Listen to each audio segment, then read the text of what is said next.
안녕하십니까. 이 아침에도 천국을 향해서 힘차게 달려가시길 바랍니다. 우리 옆에 분들과 한번 인사하겠습니다. 참 잘 오셨습니다. 오늘도 은혜 많이 받으시기 바랍니다. 한 번 더 인사하겠습니다. 끝까지 충성입니다. 우리가 믿음 생활하면서 정말 주님 앞에 끝까지 충성하는 아름다움이 저와 여러분들에게 풍성하시기를 축복합니다. 오늘은 우리가 로마서 6번째 시간으로 내버려 두심이라는 제목으로 같이 말씀을 나누도록 하겠습니다. 내버려 두심. 아담의 죄로 말미암아 사람은 하나님과 이별하게 됐고, 그래서 하나님을 떠나 생명이 없는 인생들이 되어버린 사람은 불의로 하나님의 진노를 유발하는 삶을 살아갈 수밖에 없다 그랬어요. 그래서 예수 그리스도를 믿기 전에, 구원받기 전에 사람은 할 수 있는 일은 딱 하나밖에 없습니다. 죄 짓는 일만 합니다. 어떤 일을 하든지 다 죄 짓는 일입니다. 목사님, 그럼 착한 일 하는 사람도 많고 구제하는 사람도 많고 정의를 행하는 사람도 많은데 그것도 죄입니까? 예, 다 죄입니다. 성경은 우리에게 분명히 말씀하고 있어요. 믿음으로 하지 않는 모든 것은 다 죄니라. 아멘이십니까? 예수 그리스도를 믿지 않는 것이 죄니라. 예수님이 직접 요한복음 16장에 말씀하세요. 예수 그리스도를 믿지 않는 게 죄고요, 그 믿음으로 하지 않는 모든 행실은 다 죄예요. 그래서 그것이 그들의 하나님 앞에 아무것도 카운트가 되지 않아요. 그래서 그들은 어디 가요? 지옥 갑니다. 착하게 살면 천국 가는 게 아닙니다. 예수 그리스도를 믿어야 될 줄로 믿습니다. 안 그러면 그들의 삶은 살아가는 만큼 진노를 쌓는 일만 하며 살아요. 그래서 하나님께서 천지 만물을 만드시고 이 천지 만물 속에 하나님을 알만한 것을 다 기록해 놓으셨다 그랬어요. 하나님의 신성과 그리고 하나님의 그 전능하심을 천지 만물에 다 넣어 놓으시고 우리의 마음속에도 하나님을 알만한 것을 두셨다 그랬어요. 그런데 사람들은 하나님을 바로 알지 못하다 보니까 어떻게 돼요? 자꾸 엇나가고 잘못된 길로 갑니다. 그래서 우리가 하나님께서 만든 모든 천지 만물을 보면 하나님의 전능하심을 보게 되고요, 그리고 사람과 사랑하는 모습 속에서 그 사랑을 보면 하나님의 사랑을 느끼는 거예요. 그래서 부모님의 사랑을 보면 부모님의 사랑은 어때요? 참 위대하죠. 참 숭고합니다. 왜요? 그게 바로 하나님의 사랑을 보여주는 것이기 때문에 그래요. 남녀의 사랑은 참 뜨겁죠. 아름답습니다. 그게 바로 하나님이 우리를 사랑하심을 보여주시는 거예요. 우리가 요즘은 반려동물 많이 키우는 시대니까 반려동물을 사랑합니다. 저도 강아지, 고양이를 좋아하지만 개랑은 뽀뽀는 못 하겠더라고요. 근데 우리 결이는 개랑도 뽀뽀를 잘하더라고. 대단해요. 너무 사랑하는 것 같아. 모르죠. 저도 만약에 강아지를 집에서 키운다면 그렇게 변할지는 모르겠지만 지금의 반려동물을 안 키우는 제 입장에서 개랑은 뽀뽀는 못 하겠던데, 어쨌든 강아지, 고양이를 좋아하면 뽀뽀도 합니다. 정말 대단해요. 그리고 그 강아지, 고양이를 위해서 아낌없이 정말 지원합니다. 그래서 애완동물 키우려면 요즘은 돈이 어마어마하게 들잖아요. 근데 그걸 아까워하질 않아요. 왜요? 사랑하니까요. 그게 바로 하나님의 사랑을 우리에게 보여주시는 거예요. 그래서 우리는 우리에게 주어진 모든 것들을 통해 하나님의 사랑을 배울 수 있음에도 불구하고 사람들은 그 모든 걸 통해 하나님의 사랑을 배우지를 못해요. 그러니까 그 모든 것을 누리고 살고 있으면서도 오히려 하나님과 멀어지죠. 그래서 하나님은 우리에게 특별 계시인 성경을 통해서 하나님이 누구신지를 바르게 가르쳐 주세요. 그래서 성경을 통해서 천지 만물을 보고 성경을 통해서 모든 사람의 관계를 보지 않으면 우리는 왜곡된 시선으로 그런 것들을 바라볼 수밖에 없어요. 그래서 하나님의 영광을 어떻게 했어요? 썩어질 버러지 형상으로 바꾸어 버렸다 그랬어요. 그렇기 때문에 사람들이 온갖 우상 숭배하는 겁니다. 이 세상에 있는 모든 사람들은 다 우상을 섬기며 삽니다. 그 우상의 기원이 어디예요? 골로새서에 분명히 말하죠. 탐심은 곧 우상 숭배니라. 자, 우상의 기원이 어디라고요? 저와 여러분들의 마음 아니요. 그래서 칼빈은 인간의 마음은 죄 만들어내는 죄의 공장이다 그랬어요. 기가 막힌 표현 아닙니까? 죄를 만들어내는 공장이야. 그래서 창세기에 보면 뭐라 그래? 8장에 어려서부터 그 마음에 생각하는 것이 뭐밖에 없다? 악한 것뿐이다 그러잖아요. 어려서부터 생각하는 건 악한 것밖에 없어. 그래서 우리가 어린아이들 보면 아이들 뭐라 그래요? 참 영악하다 그런 표현을 쓰잖아요. 영악하다. 왜 그래요? 그런 쪽으로 머리가 잘 돌아가요. 왜 그렇다고요? 그게 죄의 본성이에요. 오늘 본문에 보면 24절 말씀에 우리 24절 같이 한번 읽겠습니다. 시작. 그러므로 하나님께서 그들을 마음의 정욕대로 더러움에 내버려 두사 그들의 몸을 서로 욕되게 하셨으니 아멘. 하나님께서 그들을 그 마음의 정욕대로 더러움에 뭐 하셨다고요? 내버려 두셨다. 그리고 28절에는 뭐라 그랬어요? 28절 같이 읽습니다. 시작. 또한 그들이 마음에 하나님 두기를 싫어하며 하나님께서 그들을 그 상실한 마음대로 내버려 두사 합당하지 못한 일을 하게 하셨으니 아멘. 하나님께서 사람들의 마음에 하나님 두기를 싫어하니까 그 상실한 마음대로, 상실했다는 게 뭘 상실해요? 하나님을 상실한 거예요. 예레미야에서는 하나님을, 생수의 근원된 하나님을 버렸다 그렇게 표현했어요. 상실한 마음대로 내어버려 두심으로 모든 합당하지 않은 모든 죄를 다 짓고 살아간다 그렇게 말씀하고 있는 거예요. 무라카이 하루키라고 하는 사람이 쓴 상실의 시대라는 책이 있죠. 참 유명한 책이었어요. 상실의 시대. 모든 걸 상실하고 산다는 거예요.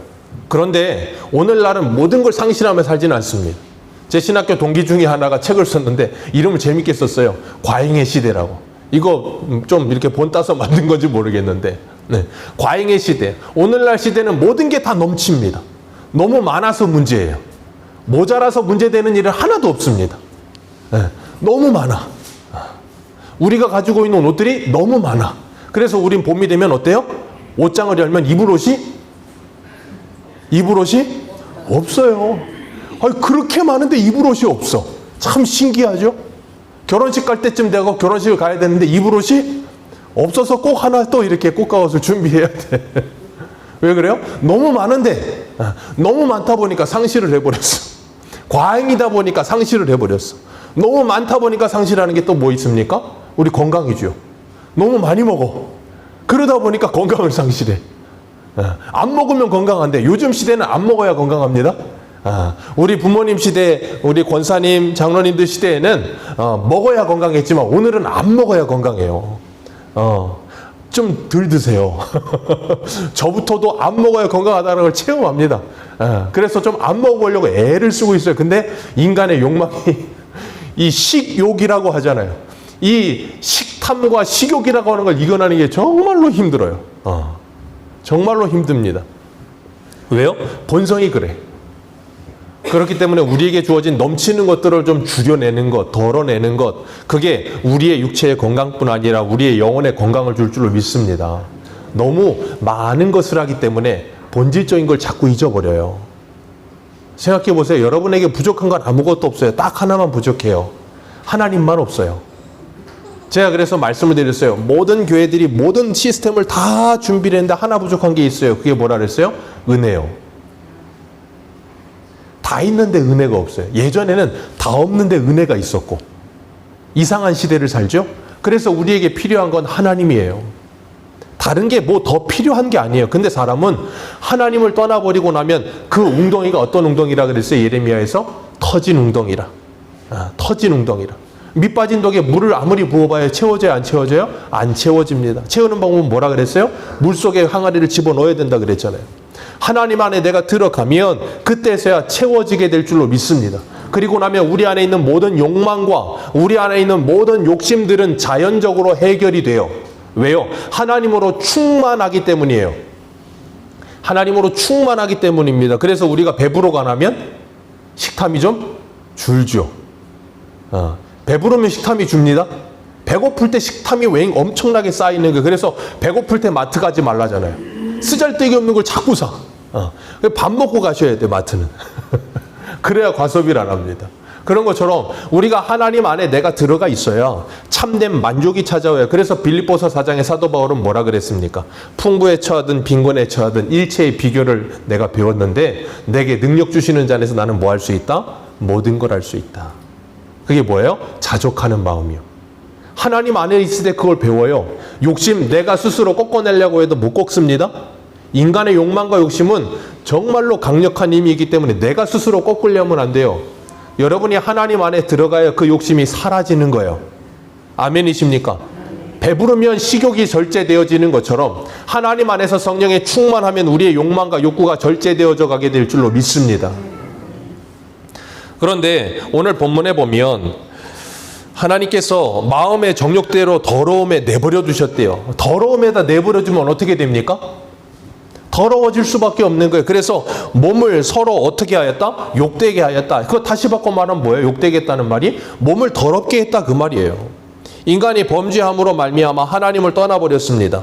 그리고 하나님을 불편해하는 인간들은 하나님을 찾지 않고 뭘 찾아요? 자기 욕심과 욕망대로 더러움에 자신의 몸을 내어던지고 하나님이 있어야 할 자리에 썩어질 버러지 형상을 가져다 놓고 온갖 우상 숭배를 합니다. 그게 뭐라고요? 하나님이 그 정욕대로 더러움에 내버려 두심.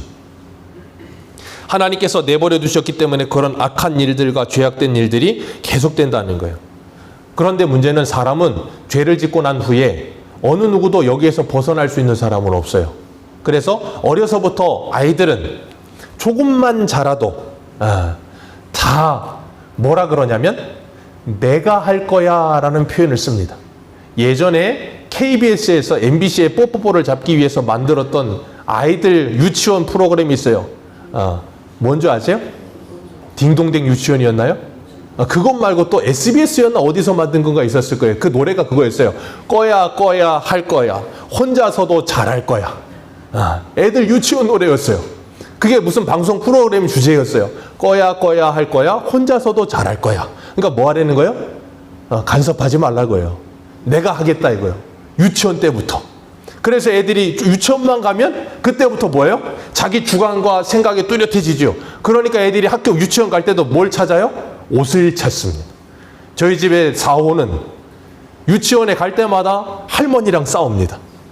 할머니는 이 옷이 이쁘니 이걸 입고 가라. 그건 안 된다. 내가 원하는 옷이 있다. 그 옷을 대령해라.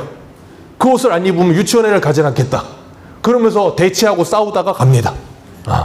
유치원부터 뭐예요? 내 주관과 내 생각이 뚜렷해. 내가 원하는 게 있어. 그러니 그걸 해달라는 거예요. 그거 안 해주면 싫다는 거예요. 그게 사람이에요. 어쩔 수가 없어요. 그런데 문제는 그렇게 부모님의 말씀과 부모님의 간섭을 싫어하기 시작해. 그러다 보니까 그런 아이들이 조금 자라요. 그리고 조금 자라요. 그러다 보면 사춘기가 옵니다. 그리고 나면 아들이 하는 말이 뭐예요? 아유, 엄마는 뭐 아무것도 모르면서 왜 그래? 요즘 그런 거 아니야. 트렌드가 그런 게 아니야. 요즘은 그런 게 아니야. 애들은 맨날 그런데 엄마 아빠는 걱정되니까 맨날 잔소리하고. 그럼 애들은 뭐라 그래요? 아유, 내가 20살만 돼봐라. 내 대학만 가봐. 내가 그냥 나 기숙사 들어갈 거야. 나 자취할 거야. 그래서 젊은 애들의 꿈이 뭐야, 보성아? 자취해요. 저 천안에 날아가서 자취하고 있는, 자취하면서 자꾸 점점 멀어져 가고 있는 그런 모습들이 우리에게 있어요. 왜 그래요? 간섭이 싫다는 거예요. 내 인생 내가 알아서 살고 있지 누가 간섭하는 거 싫다는 거예요. 그러니까 우리는 인생을 살면서도 TV 프로그램도 그러고 있잖아요. 나 혼자 산다. 혼자 산다. 그런데 나 혼자 살면 어때요? 외로워요. 그러니까 거기 있는 사람들, 나오는 사람들 다 보면 다 어때요? 나 둘이 살고 싶다 해요. 근데 어쩔 수 없이 나 혼자 산다 해요.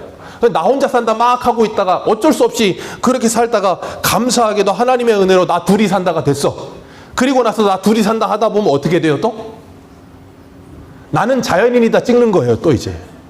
나 혼자 살다 하다가 외로우니까 나 둘이 살고 싶다 그랬다가 둘이 살고 나면 또 어때요? 인생이 고달퍼. 혼자 사는 게 그리워. 그러니까 어때요? 산속에 들어가겠다. 그래서 아저씨들이 제일 좋아하는 프로가 뭐라고요? 나는 자연인이다. 재방송을 일주일에 400번인가 500번 한대요.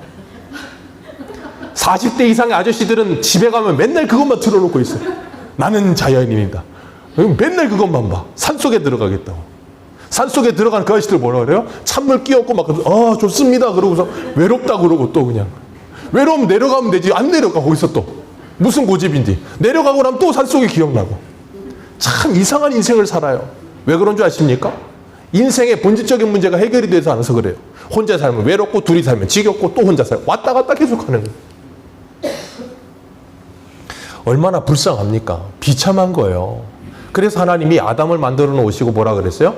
독초하는 것이 좋지 않다고. 하나님이 독신의 은사를 주신 분들도 있습니다. 독신의 은사를 주신 분들은 독신의 은사를 가지고 아름답게 사시면 돼요. 그건 문제가 되지 않아요. 그런데 독신의 은사가 없는데 혼자 산다는 건 좀 힘든 거예요.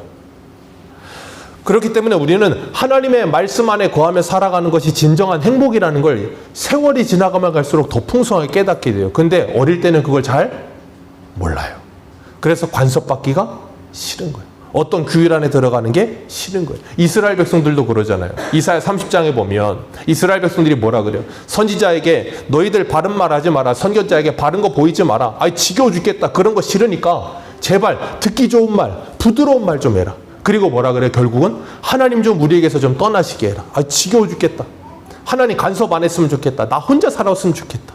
나 혼자 얼마든지 살 수 있는데 내 마음대로 내 생각대로 계획하면서 뭐든지 살 수 있는데 왜 그렇게 잔소리하고 간섭하느냐고.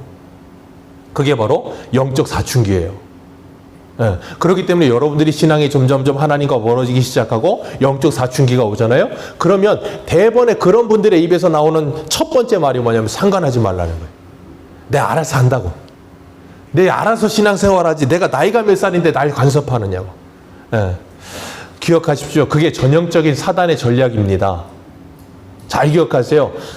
누군가에게 간섭받고 싶지 않고 내 마음대로 살고 싶다. 딱 기억하세요. 사단이 제일 많이 하는 전형적인 방법이에요.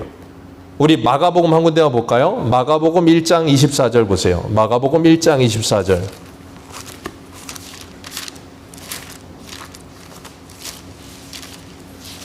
마가복음 1장 24절입니다.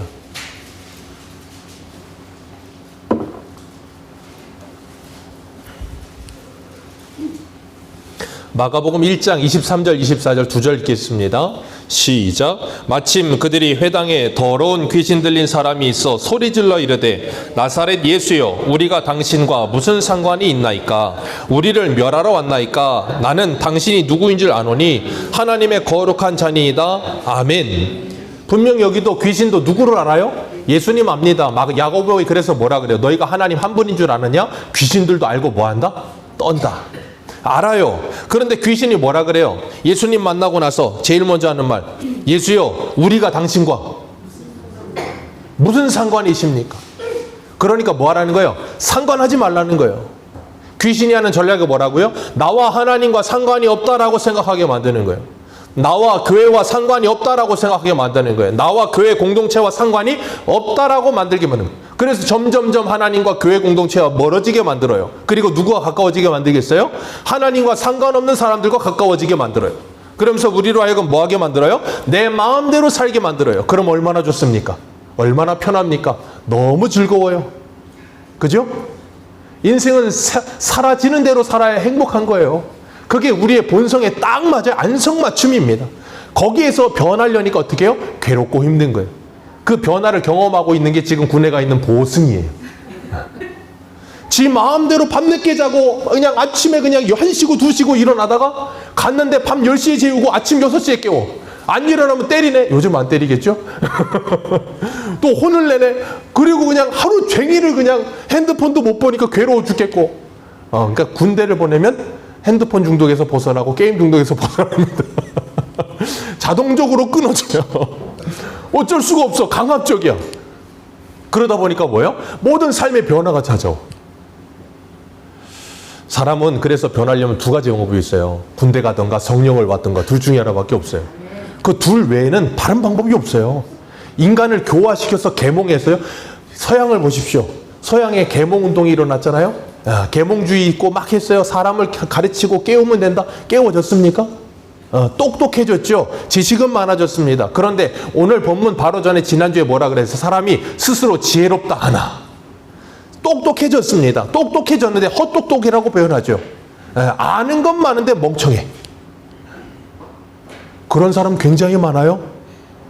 여러분 JMS 가면 JMS가 맞나? 그 정명석이죠. 거기 잔체 이름은 몰라요. 어쨌든 간에 거기 가면 저 신림동에 신촌에 있는 애들이 그렇게 그냥 수두룩빽빽이 거기 줄을 서 있어요. 거기 신촌에 가기 위해 얼마나 공부를 했습니까? 저 신림동 가기에 얼마나 공부를 했어요. 근데 다 거기 들어가 있어. 똑똑하다고 지혜롭다고 착각하지 마십시오. 똑똑한 것하고 지혜로운 건 전혀 다른 겁니다. 왜 그런 줄 아세요? 인생은 성적순이 아니기 때문에 그래요. 공부를 아무리 많이 해보십시오. 공부만 해. 다른 건 아무것도 몰라. 인생을 몰라. 그러면 안 된다고요. 하나님께서는 우리가 하나님과 상관없는 인생이 되어버리면 모든 것에 똑똑해. 헛똑똑이야. 근데 왜? 진짜 알아야 될 걸 몰라. 그러니까 인생이 고달프고 괴로운 거예요. 그런데도 뭐라 그래요? 상관하지 말라는 거예요. 내가 알아서 한다고. 내가 너보다 배워도 더 많이 배웠고 내가 너보다 알아도 더 많이 한다고. 그러니까 상관하지 말라는 거예요. 그게 바로 사춘기애들의 특징이잖아요. 나중에 나이 들고 나면 누가 나 좀 상관해 줬으면 좋겠는데 그때는 아무도 상관을 안 해. 상관을 해줬으면 좋겠고 관섭을 해줬으면 좋겠고 말을 좀 걸어줬으면 좋겠고 어릴 땐 제발 안 그랬고 내버려뒀으면 좋겠는데 참 안타깝죠. 그러니까 우리가 성경을 보면 자기 마음대로 사는 인생들이 어떤지를 우리는 너무나도 많이 봅니다. 사사기에 보면 사사기 21장 25절 그때 이스라엘에 왕이 없으므로 사람이 각기 자기의 소견에 옳은 대로 행하였더라. 사사기를 한 단어로 표현하면 비참함입니다. 비참함 외에 사사기를 표현할 방법은 없어요. 왜요? 왕이 없어요. 자기 위에 천상천하유와 독존. 자기 위에 누구도 없어. 그러니까 자기의 인생을 브레이크를 걸어줄 사람이 아무도 없어. 여러분 그러면 인생은 망하는 거예요. 내 위에 누군가 있다는 것을 알게 되는 게 복이에요. 내 인생에 누가 있다는 걸 아는 것만으로도 인생에 브레이크가 잡힙니다. 그냥 브레이크는 인생이 되어 막 달려가지 않아요. 왜요? 하나님께서 계신다는 걸 인식하면요 자연적으로 막 달려가다가 브레이크가 잡히게 되어 있어요. 근데 세상 사람들은요 하나님이 없다 인정하며 살기 때문에 브레이크가 없는 인생을 살아요. 누구도 간섭받고 싶지 않고요. 내 마음대로 살고 싶은 거예요. 그러니까 인간은 스스로 뭐예요? 멸망을 향해 달려가는 거예요. C.S. 루이스라고 하는 사람, 순결한 기독교라고 한 책을 쓴 사람이 있죠. 유명하죠. 그 사람이 지옥을 이렇게 표현했어요. 사람들이 서로에게서 점점 멀어져 가는 곳. 지옥이 뭐라고요? 사람들이 스스로 서로에게서 점점 멀어져 가는 곳. 그곳이 지옥이다. 그러니까 나는 자연인이다 자꾸 보지 마세요. 거기가 지옥이에요. 왜? 사람들의 관심에서 스스로 멀어져 가니까 어때요? 외롭잖아요. 얼마나 괴롭습니까? 그렇기 때문에 우리가 하나님을 떠나 사는 것이 지옥이라는 걸 기억하시길 바라요. 근데 사람은 몰라. 왜요? 과잉해.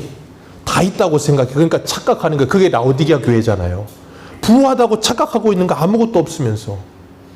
그러니까 눈을 뜨지 않으면 그게 보이지 않아. 스스로 사람은 하나님께서 하나님의 진노 아래 있는 자들이라고 오늘 보면 지난주에 로마서 1장 18절에 말씀하셨잖아요. 불의로 진리를 막아 하나님의 진노 아래 있는 사람들이라고. 하나님의 진노 아래 지금 살고 있습니다. 우리가. 왜요? 인간의 욕심 때문에요. 욕심이 잉태한 즉 죄를 낳고 죄가 장성한 즉 사망을 낳느니라. 이 지구는 사람 때문에 멸망하게 되어 있어요. 인간의 욕심 때문에 자멸하게 되어 있습니다. 그게 뭐라고요? 하나님의 진노를 받고 하나님의 심판을 받은 상태요. 그래서 요한복음 3장 18절 이하에 뭐라 그랬습니까? 하나님의 심판은 그들이 예수 그리스도를 믿지 아니함으로 이미 하나님의 심판을 받았느니라. 아멘. 예수 그리스도를 믿지 아니함으로 이미 하나님의 심판을 받았어. 그래서 자기 욕심과 욕망대로 자기 마음대로 인생을 살아. 그러니까 어떻게 됩니까? 모두를 죽이고 죽고 그러고 사는 거예요. 그게 지금 하나님의 심판을 받고 있다는 것도 스스로가 느끼지를 못해. 왜요? 에베소서에 뭐라 그랬어요? 그러니까 죄는 우리를 어떻게 한다고요? 무감각한 자가 되게 만들어버려요. 죄에 대하여 무감각하게 만들고요. 하나님의 생명이 없음에 대하여 무감각하게 만들고요. 왜요? 좀 전에 말씀드리듯이 시작할 때 과잉의 시대. 모든 게 넘쳐. 그러니까 자신이 지금 비참하다라는 걸 스스로 몰라. 그러니까 누가 필요 없어요? 하나님이 필요 없어. 그런데 하나님께서 뭐라 그러세요? 24절 그들의 그 더러움에 뭐 하셨다고요? 내버려 두셨다. 내버려 두셨다. 26절도 있습니다. 시작. 이때 하나님께서 그들을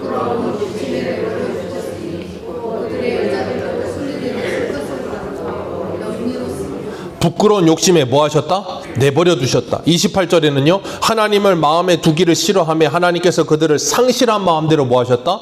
내버려 두셨다. 하나님께서 내버려 두시는 것이 심판이라는 것을 기억하시길 바랍니다. 그래서 유다서 1장 10절에 이렇게 표현했어요. 그들은 이성 없는 짐승같이 본능으로 아는 그것으로 멸망하느니라. 아멘. 이성 없는 짐승같이 본능으로 아는 것으로 멸망하느니라. 본능적으로 사는 게 바로 뭐라고요? 멸망으로 가는 지름길이요. 우리의 이성을 사용하지 않는 것. 그러니까 오늘날의 시대는 사람들이 머리 잘 안 씁니다. 머리 잘 안 써요. 여러분은 여러분의 집 번호를 아십니까? 여러분은 여러분의 친구들의 번호를 핸드폰이 없어도 아십니까? 옛날에 로마에서는 로마 장군들이 백부장이면 100명의 사람의 이름을 다 외우고요. 그 사람의 가족 관계와 그 사람의 가정 형편까지를 다 외웠대요. 근데 오늘날 100명의 이름 외우는 거 쉽지 않아요.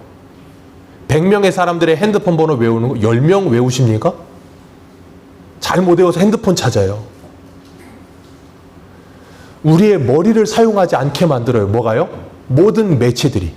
그러니까 사람은 점점 똑똑하고 착각하지만 점점 멍청해지고 있어요. 그래서 옛날에 TV를 우리 어른들이 뭐라고 불렀어요? 바보 상자라고 그러잖아요. 사람을 바보 만들어요. 생각해 보세요. 옆에서 텔레비 보는 사람, 그 사람이 이어폰을 끼고 나는 소리도 안 들리고 옆에서 보기 때문에 텔레비도 안 보이고 그런 상태로 이 사람을 가만히 관찰해 보세요. 되게 웃겨요. 이러고 쳐다보고 막 웃었다가 이렇게 했다가 막 이상해져 얼굴이.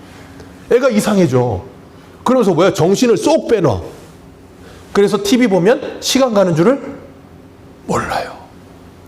여기 산증인이 있잖아요. 저는 TV만 있으면 저 뒤에 있는 박 권사님이 그랬어요. 저 어릴 때. 병수는 무인도에 갖다 놔도 냉장고랑 TV만 있으면 산다고.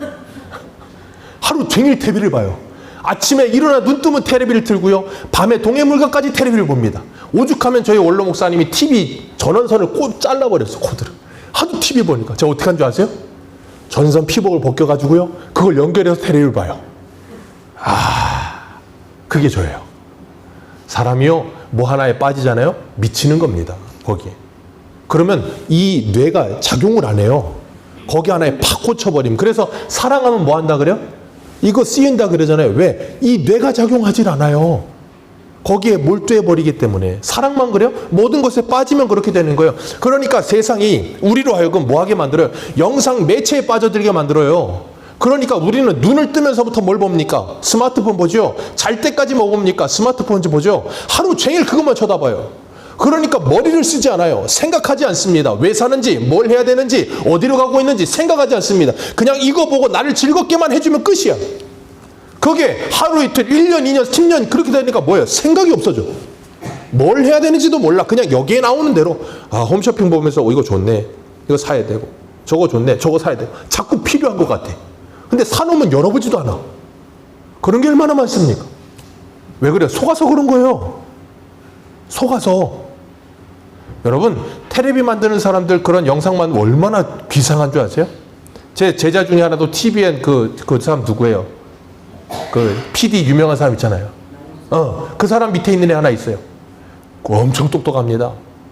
그 똑똑한 머리 가지고 뭐 하는지 아세요? 사람들 골 빼먹는 게 아니고 사람들 빼먹는 일만 몰두하는 거예요. 그냥. 그래서 어떻게 해요? 무조건 재밌게만 만들면 되는 거예요. 자극적인 뭐 상관없어. 재미를 끌어 이목을. 왜냐하면 TV를 돌릴 때 걔가 그러는데요. 요즘 사람들은 리모컨이 있잖아. 옛날에는 여기서 보다가 거기 가서 이걸 틀어야 되니까 귀찮아. 그러니까 발로 틀기도 했다가 사람 없으면 그냥 봐요. 근데 요즘은요, 리모컨으로 틀면 되니까 5초인가 6초 안에 사람의 이목을 끌지 않으면 넘어간다는 거예요, 방송 프로그램. 그러니까 무조건 자극적이고 웃겨야 된다는 거예요. 그러니까 뭐야, 사람들 생각이 없어져요. 그게 사단의 전략이에요. 생각해 보세요. 그러니까 우리는 하루 종일 이거 보고 있잖아요. 생각 안 해요. 그냥 보이는 대로 생각하는 거예요. 그러니까 우리가 착각하는 거예요. 사는 대로, 우리가 생각하는 대로 살아야 되는데 사는 대로 자꾸 생각을 해. 그러니까 세상 사람들이 사는 대로 나도 생각하고 그 수준에서 머물러서 뭐예요? 모든 걸 판단하고 결정하며 살아. 그게 지옥이라니까요. 근데 사람들이 그걸 잘 생각하지 않아요. 그게 참 안타까운 거예요. 근데 하나님께서 그걸 또 뭐 하신다고요? 내어버려 두신다. 이 제일 무서운 거예요. 부모님들도 그러잖아요. 자네들이 뭐 말을 안 들어요. 잔소리합니다. 이렇게 하지 마라. 저렇게 하지 마라. 막 그렇게 해요. 근데 애들이 하도 말을 안 듣고 나중에 말썽을 하도 많이 부리면 어떻게 되는 줄 아세요? 어떡합니까? 네 마음대로 살아라. 네 마음대로 살아라. 제가 하도 말썽을 피우고 말을 안 들으니까 나중에는 저희 원로 목사님이 저한테 현금 10,000원짜리 100만 원을 딱 주시면서 네 마음대로 살아라. 저는 또 그걸 붙들고 어떻게 한 줄 아세요? 자유다. 100만 원이 있으니 자유다. 나가가지고 아주 그냥 고생하다가 꼴려와서 다시 정신 차리고 그랬는데 자유가 아니라니까요. 그때부터 지옥이 시작이에요. 근데 그걸 몰라. 좋은 게 좋은 걸지 몰라. 가고 나면 알아. 지나고 나면. 그렇기 때문에 어리석다고 말하는 거예요. 오늘 본문에 보면 그런 사람들이 그래 어리석어요. 자기 욕심에 내어버려 두시고 나니까 욕심의 끝은 멸망인데 그리고 나니까 어떡합니까? 순리대로 사용할 것을 다 어떻게 해요? 영리로 사용합니다. 순리로 사용해야 될 걸 영리로 사랑해요. 그러다 보니까 동물의 왕, 이건 동물의 왕국도 아니에요. 동물의 왕국보다도 못한 세상이 돼버렸어요. 남자가 남자를 사랑하고 여자가 여자를 사랑한대. 그게 사랑입니까? 그건 인간의 욕망의 노예가 되어 있는 상태예요. 동성애자가 유전자 없어요. 동성애 유전자를 20년을 찾았지만 없습니다. 그런 거 없어요. 거짓말하지 마세요. 인간의 욕망이 돼. 그래서 예전에 어떤 프로그램이 있었는데 제가 여기다 적어놨는데 나는 더 이상 게이가 아니다. 그 다큐멘터리가 있었어요. 나는 더 이상 게이가 아니다. 그 다큐멘터리 보면 정말 비참합니다. 거기 나오는 이 동성애하는 사람들이 지금도 하고 있고 하가다 돌아온 사람도 그렇고 다 한같이 하는 말이 뭐냐면 선택이라는 거예요. 욕망의 선택이지 타고나는 거 아니라는 거예요. 동성애 하고 있는 사람도 그렇게 말해요. 인간의 욕심의 끝이 바로 거기로 가고 있는 거예요. 그런데 사람들은 뭐라 그래요? 성적 취향이래. 그거 보면요. 그분이 강연한 거 들어보면요. 남자 혼자 사는데 애완견을 키워요? 이게 일반화시킬 수는 없어요. 근데 그 애완견에다가 자기의 성적인 이 쾌락을 풀어요. 그런 사람들이 굉장히 많대요. 성적 취향입니까? 매독이 생겨난 기원이 뭐예요? 알파카인가 라마인가 거기다가 성적인 욕망을 풀어서 그런 거라잖아요. 여러분, 인간이 그냥 내버려두고 인간의 욕망대로 살게 하면 짐승보다 못해져요. 짐승도 그러진 않는다니까요. 근데 사람은 그래요. 왜요? 인간의 욕심의 끝이 멸망이기 때문에 그런 거예요. 그래서 2013년 그 프로그램 보잖아요. 2013년 우리나라 에이즈 환자가 1,000명이었는데요. 한 명도 수혈해서 에이즈 걸린 사람 없어요. 다 성관계 때문에 걸린 거예요. 그리고 또 알아봤어요, 제가. 작년에 2023년인가요? 작년에 에이즈 환자 검사에 가다 보니까 인천에서만 에이즈 환자가 1,000명이래요. 우리나라 전체를 통계로 보면 한 해에 15,000명이 나온대요. 1년에 15,000명. 안 놀라우시네요? 2013년에 1,000명이었는데 지금 15배가 늘었어요. 10년 만에. 다 성관계 때문에 나오는 거예요. 잘못된 성관계. 예전에 저 강남에 블랙 찜질방인가 뭔가 한번 빵 터졌던 적 있죠? 뉴스 안 보셨어요? 동성애 소굴인데 찜질방이라는 이름은 달고 있는데 거기 들어가면 전부 다 동성애 하는 사람들만 있는데 거기 한두 군데인 줄 아십니까? 몇백 군데래요.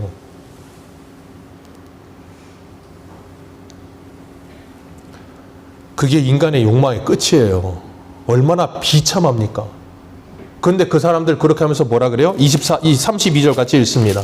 32절 같이 읽습니다. 시작.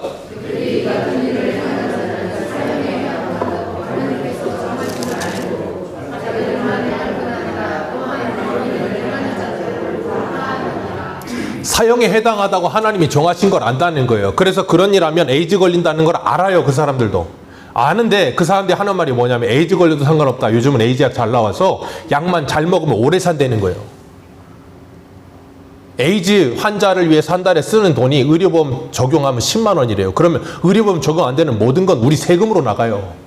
왜 그 사람들의 욕망을 풀기 위한 그 모든 수단을 사용하고 나서 그걸 치료하는데 우리의 세금을 써야 되냐고요. 15,000명을 위해서.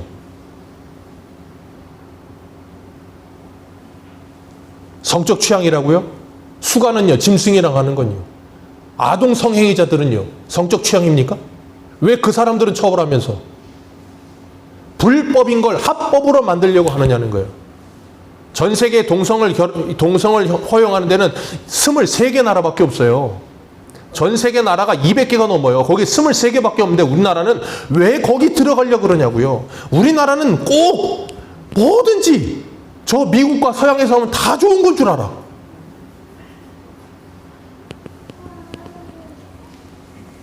왜 그런 걸 따라가려고 하느냐고요. 왜 스스로 이성은 짐승이 되어 본능을 따라가는 그 일을 하려고 하냐고요.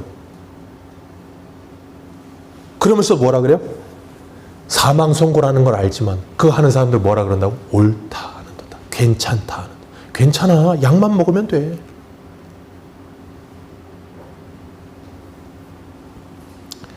동성애만 그렇습니까?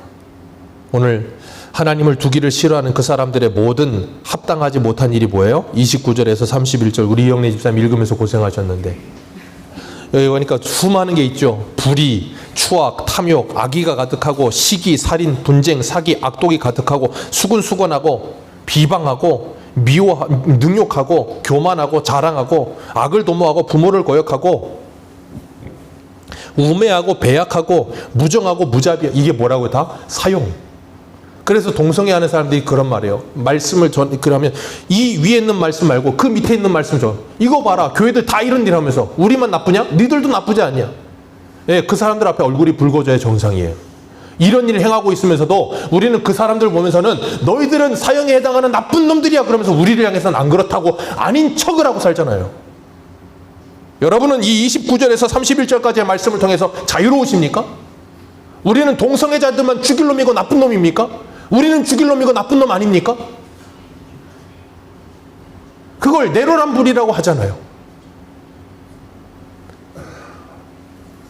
하나님 두기 싫어하고 내 마음대로 살려고 하고 내 욕심대로 살려고 하고 내 그 욕망대로 살려고 하고. 근데 하나님께서는 그런 우리를 택하여 긍휼히 여기시고 하나님의 자녀를 삼으셨어요. 그리고 우리를 그냥 내버려 두질 않으시는 거예요. 그래서 사사건건 관심을 두시는 거예요. 그래서 욥기에 뭐라 그래요? 하나님께서 침 삼킬 동안도 나를 그냥 내버려 두지 않는다라는 표현을 써요. 왜요? 하나님이 관심을 가지시는 거예요. 기억하십시오. 사랑의 반대말은 사랑하지 않는 게 아니고 무관심한 거예요.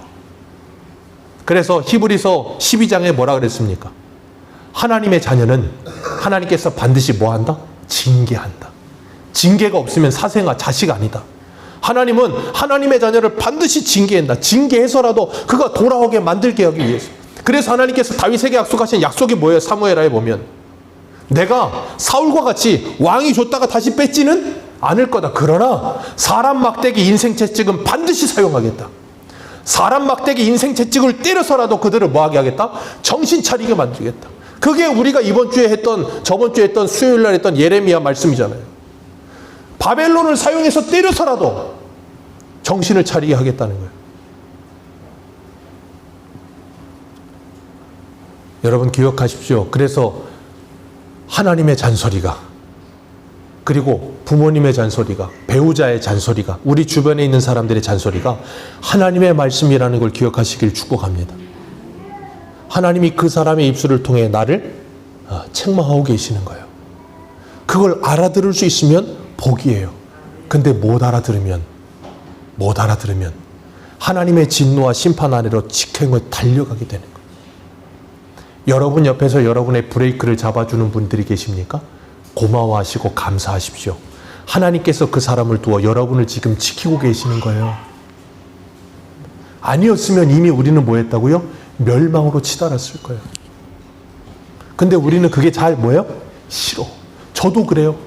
저희 옆에 심사모님이 있어갖고 매일 브레이크를 걸고 매일 잔소리를 하고 그럴 때마다 저 어떤 줄 아세요? 아우 그냥 그만 좀 하라고. 그러면 당신이 목회를 하라고. 그러면서 제가 그래요. 아우 그냥 신목사님.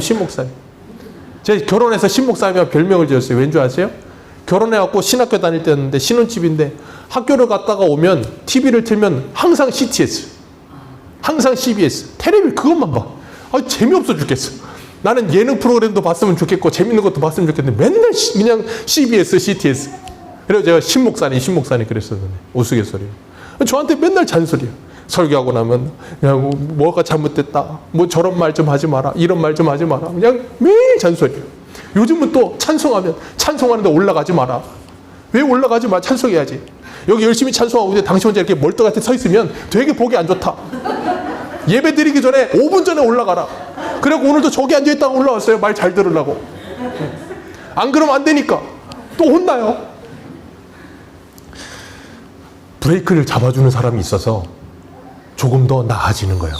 안 그러면 막 갑니다. 그러면 이 답이 없어져요. 하나님께서 여러분 옆에 브레이크를 잡아주는 사람이 계십니까? 자꾸 나를 걸려 넘어지게 하는 것처럼 보이게 잡으십니까? 기억하십시오. 하나님이 나를 살려주고 계시는 거예요. 그렇기 때문에 그 사람에게 감사하시기를 주님의 이름으로 축복합니다. 하나님은 분명히 말씀하셨어요. 하나님의 말씀을 인하여 두렵고 떨려하는 사람, 하나님께서 그 사람을 돌아보시겠다. 이사야에 말씀하셨어요. 그 하나님의 말씀을 들으시고 두렵고 떨림으로 우리의 삶을 살아가시면서 정말 하나님을 기뻐하고 즐거워하시고 우리 옆에 있는 사람들 중에 그 빛이 없어서 어두움 가운데 허덕이고 있는 그 사람들에게 빛을 비추어 주세요. 창세기 1장 2절에 뭐라 그래요? 흑암과 공허와 그 다음 또 하나가 뭐예요? 볼까요? 창세기 1장 2절 한번 보세요.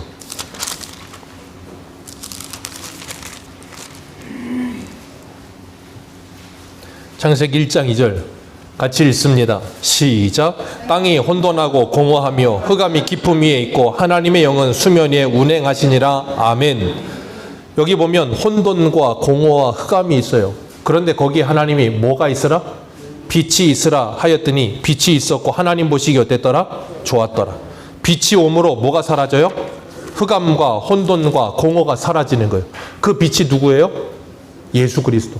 그래서 우리가 수요일마다 하고 있는 예레미야 4장 23절에 이렇게 말했어요. 내 백성은 나를 알지 못하는 어리석은 자요 지각이 없는 미련한 자식이라. 악을 행하기에는 지각이 있으나 선을 행하기에는 무지하도다. 보라, 내가 땅을 본즉 혼돈과 공허하며 하늘에는 빛이 없도다. 거기에 빛으로 예수님이 찾아오셨어요. 그 예수님이 찾아오시면 혼돈과 공허와 흑암이 사라지게 될 줄 믿습니다. 그리고 하나님의 형상이 회복되는 거예요. 그게 구원이에요. 그래서 이 비참한 현실에 있는 사람들에게 빛을 비추어 줘야 돼요. 예수 그리스도를 전해줘야 돼요. 나도 전에 허물과 죄를 죽어서 비참한 인생이었어. 근데 예수가 내 인생에 찾아오고 나니까 내 인생이 변했어. 너도 분명히 그 빛이 비춰지면 네 인생도 변할 거야. 여러분, 이 동성애 말도 안 되는 정말 비참한 지저분함, 더러움, 그리고 29절에서 31절까지 이 모습 속에 있는 인생들, 그들을 보면서 정죄하거나 손가락질 하지 마시고 나도 그 사람과 똑같은 인생이었다는 걸 기억하시고 긍휼히 여기며 그들을 그 불 가운데서 건져내어 하나님의 그 영광스러움에 들어가게 하기 위해 복음을 전해주는, 생명을 나누어주는 저와 여러분들 되시기를 축복합니다. 기도하겠습니다.